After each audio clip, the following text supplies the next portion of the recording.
First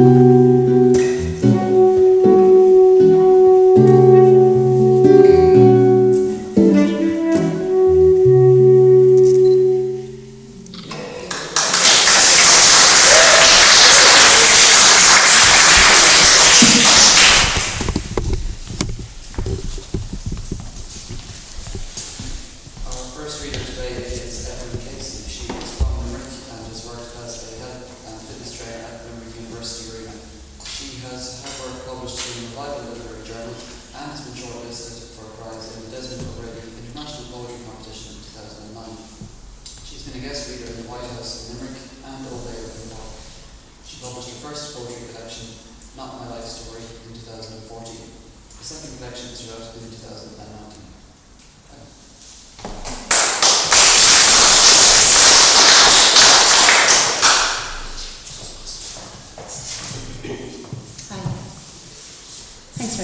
Thanks for your introduction. My favourite instrument in the world is alto sax. It's beautiful. Thanks a million, both of you. It's lovely.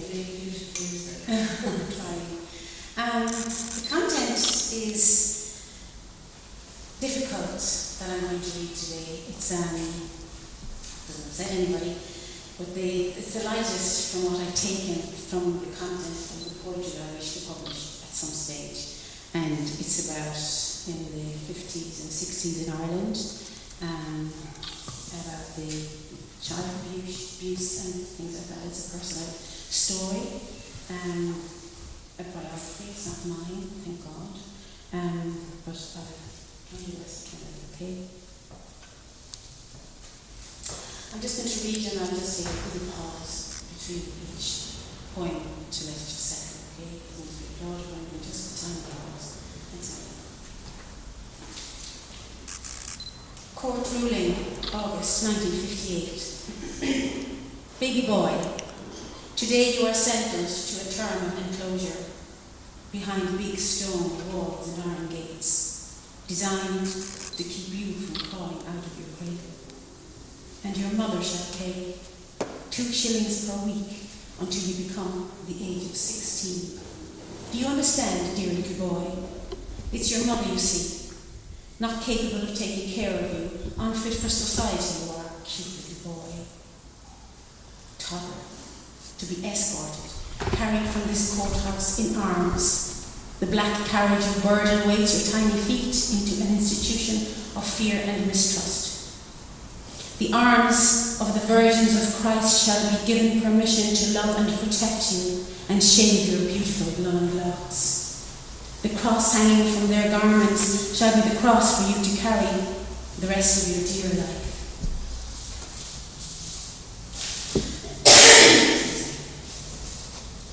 "14 years. I didn't know anything, how could I? I wasn't even out of nappies, couldn't brush my own teeth, didn't have a full set. Couldn't dress myself, well, not the buttons and the zips. Couldn't read or write. I still struggle today. Couldn't speak for myself. I do now, out of guilt and fear. Couldn't imagine what 14 years was like. Didn't know what 14 minutes was. I knew 1 hour was very long. I often had to wait an hour for dinner or an hour until Mother came home. Back in an hour. But 14 years? I knew an hour and I knew waiting. I never found out what 14 years was. I just lived day and night, no time, no sense of time, still waiting for my mother to bring me home.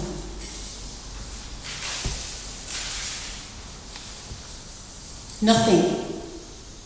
How does anyone do that to children? We had nothing, I mean nothing. Teddy, treat or warmth. Every day was Monday, every day was Tuesday, every day was Wednesday, every day was the same as yesterday. There were no birthdays, there were no Saturdays. We worked in the fields, we took beatings in school, we scrubbed in the laundry, we were humiliated in every way by devils dressed in black and white. They inflict pain.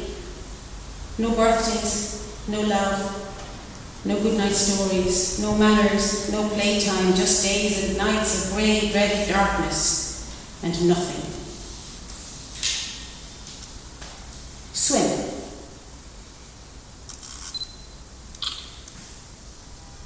From below the surface I swim as sunlight pours through the murky water, and in transcendental meditation I drift further below.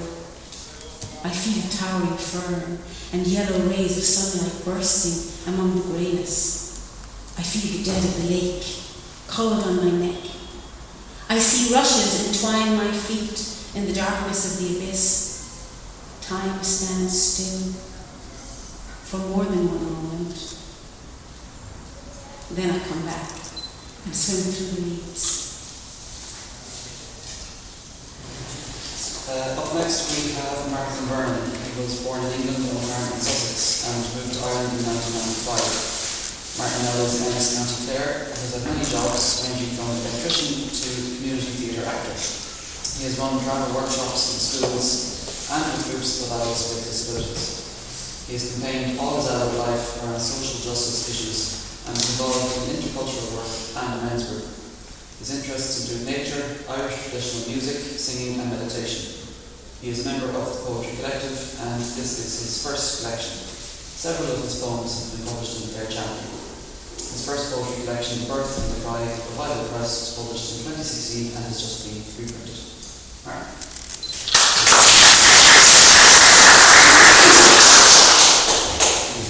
Thank you.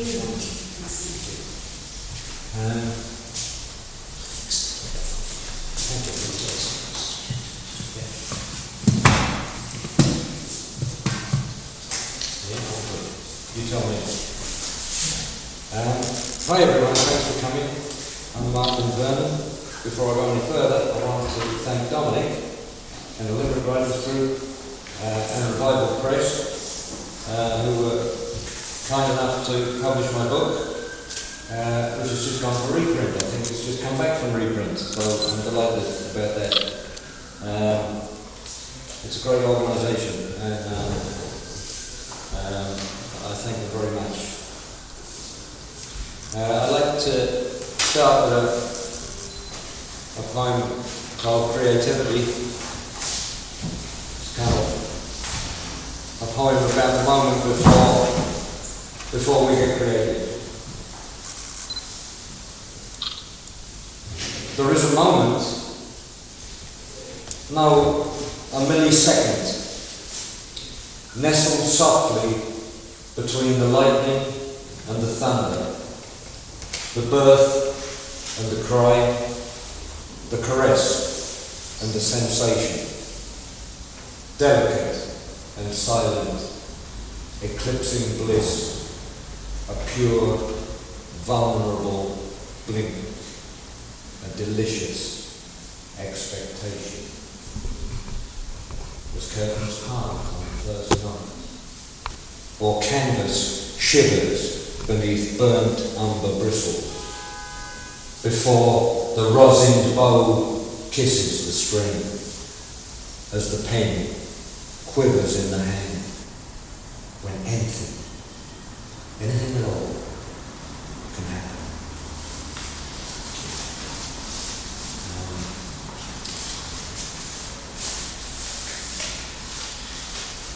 I started writing because I was in a horrendous accident that nearly killed me, and I started getting nightmares and flashbacks and all the rest of it, and one day, one middle of the night, I started writing, and I've been writing ever since. It's funny how you can be grateful to horrendous things that happen in your life. One of the things I've been taking up part of my life, I've just been a campaigner for all kinds of, I have a pretty strong sense of justice and injustice. One of the things that I've campaigned around would be racism and against racism and amongst other things on behalf of asylum seekers.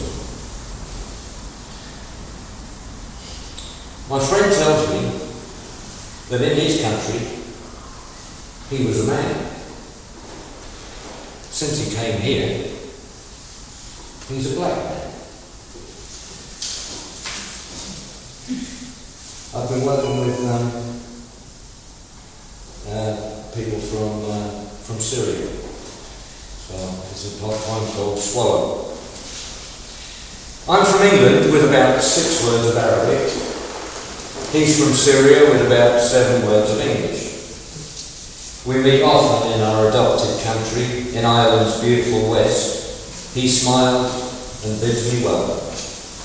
I smile and fail to teach him English. A smile goes a long way. We're united by many things, including post-traumatic stress disorder. We've shared the horror of our experiences in mine. Verbal language would be completely inadequate anyway.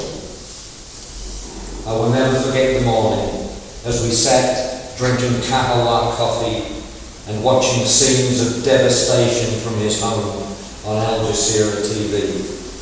Suddenly, he dropped to his knees to act out 9 months of daily torture in prison. Mine is a result of a car crash, a high-speed, head-on collision with a boy racer. I'm not comparing my trauma with his, but suffering isn't a competition. I understand the pain and the nightmares and the flashbacks and the panic attacks. There is an Irish expression, Ahni and Kiro Gela. One beetle recognises another. We have a connection. And today, literally out of the blue, he and I were connected again by the forked tail of a May swallow flying overhead. I said, swallow, in English. He said, swallow, in Arabic. We smiled, united by this beautiful bird. He pointed and grinned and said, Surya. I wish that I could explain to him that watching swallows swooping in and out of their mud nest in the rafters of our farm shed is probably my very first memory of this world. I drew a map of the world on his son's copybook. It showed Ireland, Syria, and Cape Town at the southern tip of South Africa. A 12,000-mile round trip that this tiny bird takes each year, always returning to its home. I tried to imagine the long journey my friend has taken from his home in Syria to Ireland, and wondered if he and his family will ever fly home. The world has many languages. Most people understand swallow.